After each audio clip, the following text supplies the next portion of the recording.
Hello students, welcome to economics classes.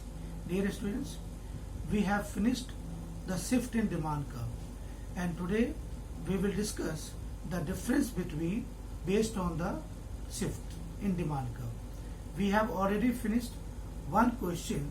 The question was what is difference between change in quantity demanded and change in demand. And today I will discuss two questions. What is difference between extension and increase in demand and contraction and decrease in demand. Now dear students, we have already discussed what is difference between change in quantity demanded and change in demand और बेटा difference between movement and shift दोनों के बीच difference same था. आज हम लोग करेंगे differentiate between extension expansion, ये बेटा प्राइस के केस में था, एंड इंक्रीज इन डिमांड ये अदर फैक्टर में. तो हमने टेबुलर फॉर्म में डिस्कस करना extension in demand, increase in demand. Extension in demand is due to change in price and not due to any other factors affecting demand.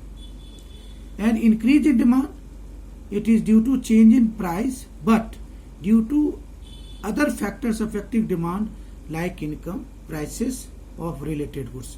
मैंने आपको पहले बताया due to change in price, due to change in factor other than price. यहाँ पे price constant रहता है. In case of expansion, here more quantity is demanded with the fall in price.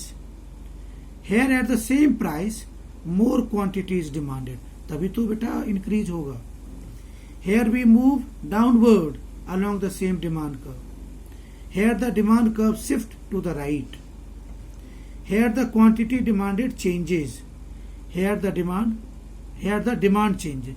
अब बेटा क्वांटिटी का मतलब क्या होगा? अब मान लो प्राइस 10 से 5 डिक्रीज हो गया तो क्वांटिटी 20 से 40 हो गया. अब इस केस में देखो बेटा प्राइस 10 है और डिमांड बढ़ जाता है तो 20 से 30. और dear students, we have already discuss in the live classes downward price fall हो रहा है तो डाउनवर्ड, और यहाँ बेटा प्राइस कांस्टेंट है राइटवर्ड शिफ्ट. तो in this way it could be either of 3 marks 4 marks और 6 मार्क्स. अगर बेटा ये 3 नंबर का है तो 3 पॉइंट, 4 नंबर का है तो 4 point. If it is of 6 marks तो आप 6 पॉइंट लिखोगे. This is known as schedule, this is known as diagram.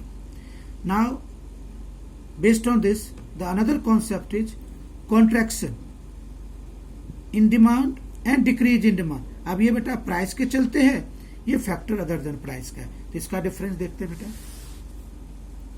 Contraction in demand, decrease in demand.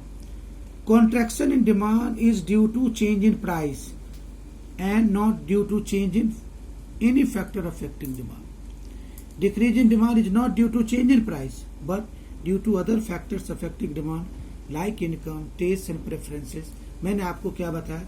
Due to change in price और due to change in factor other than price.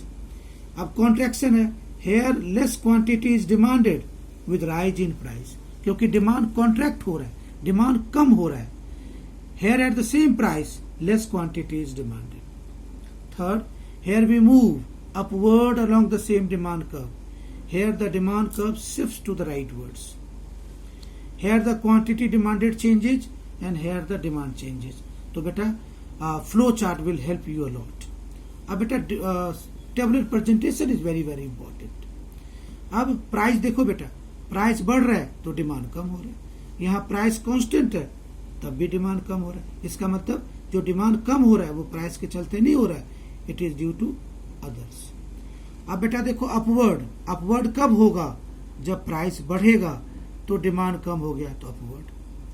और बेटा decrease में क्या था? Leftward shift, तो ये था leftward shift. And the last question was बेटा differentiate between movement along the demand curve and shift in demand curve, or differentiate between change in quantity demanded and change in demand.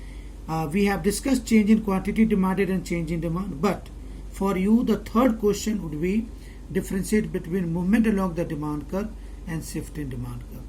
Just I will briefly outline the difference. तो आप कैसे outline करेंगे?